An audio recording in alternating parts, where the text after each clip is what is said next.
Hi, I'm Laura and this is my dad David. Hi. And we're just in his garden today looking at how to create a hibernacular. So before we've seen slow worms and grass snakes in the garden. So it's kind of just a new area for them to look at using over the winter to hibernate in. I thought I'd actually done it properly. We pruned this tree last year and I left all the logs on the ground there, thinking the insects would be happy to go in there, but Laura wants to do it. No, it's really good. Even a log pile is really, really good for your garden. You can get loads of creatures using them. But just because we've sort of seen different creatures, today I'm going to be talking a bit about hibernaculars. So they're quite simple to do. If you can, south-facing is obviously best because they want to kind of get that heat for them. But this is quite a sheltered area. But I think either way, it still is a good habitat to sort of create. So we'll just talk you through step by step, quite simply, how you can make one. Here we go then. Okay. So as you can see, I've got Dad working hard in the background, just loosening the soil. So the first step for a hibernacular is to be creating a dip in the ground that's going to be somewhere that the logs will sit to start off with. So it's not exactly the best time of year to be digging a hole, as Dad's finding out. Lots of roots, I think, did you say? Plenty of roots. Yeah.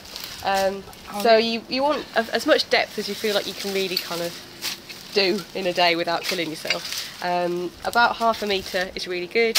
Not much. But a bit less if you're a pensioner. Yeah. And you want about a circumference of about 1 metre really. Well, I've loosened it up, so I'll go and get yeah. a wheelbarrow and then we'll get this soil moved. So if you can't dig your hole, then obviously that's what Dad had before is a great start, that you can just have a big log pile and look at just putting soil on top of it. But we're just going to make Dad work really hard today. If you're going to be creating something for reptiles to use to hibernate in over winter, you want to make sure that obviously there's getting a fresh air supply to it. So if you're going particularly deep, you can think about putting small pipes in, just so it's kind of got that air. And you can also then, you'll be filling it with your logs. So you just want to be able to have that room to breathe and obviously for them to be able to find their way in and make their way out. So we haven't got to leave a big space in it, we're going to fill this space up with logs, are we? So yeah, the space will be filled up. So yeah, nearly there. Small branches, twigs, logs, they're all really good. The best way to put them in is actually to have them all facing in the same way. You can kind of mix and match at the bottom. You can use any rubble that you might have, but definitely as it gets higher, if you've all got them facing in one way, it just makes it a bit easier to manage and you can create a better pile that way. So depending on what time of year you decide to create your hibernacular, you obviously just want to be a bit mindful of any creatures that may already be living in your log pile if it's been there for a while.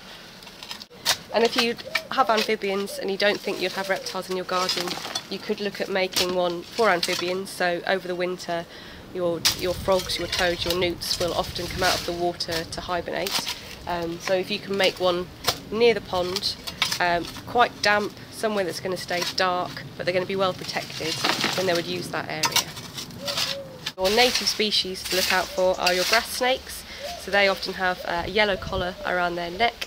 You have your adders, which have a very distinct zigzag pattern that goes down their back, and you obviously want to be more mindful of adders because they are venomous. Also you have your slow worms, which is actually a legless lizard, so they're often in compost heaps, and they're, yeah, I've seen them in ours. They're that sort of gunmetal silver, yeah. And they have eyelids, so if you often see them, they have eyelids so they can shut their eyes and dig underneath.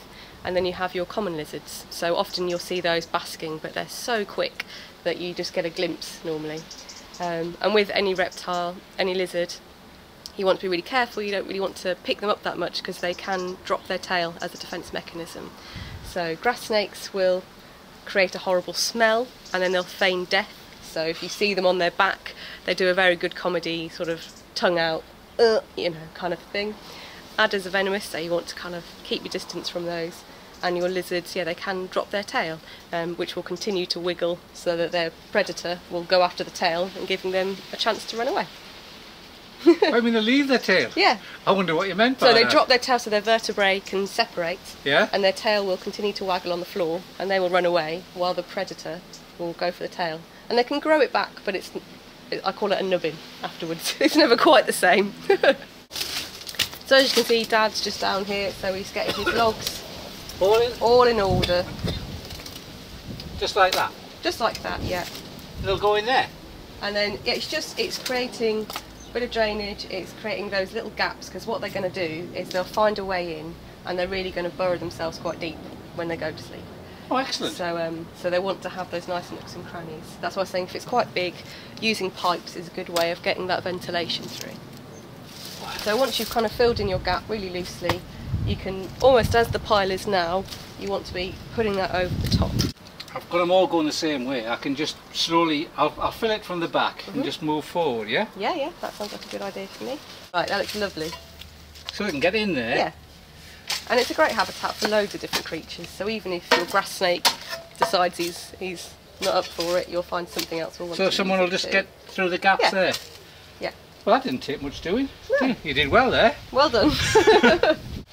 So you can see a good example really here, if I move out the way, of just different log piles. Log piles are always going to be really beneficial to your garden. And next week, hopefully, depending on how Dad goes in the week, we will be showing you how to make a hedgehog house.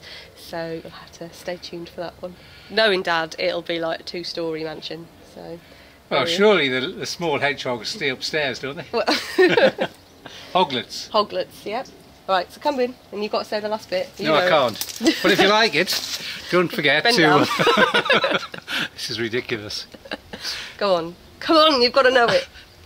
It's liking it. Like. Begins with an S. Succeed?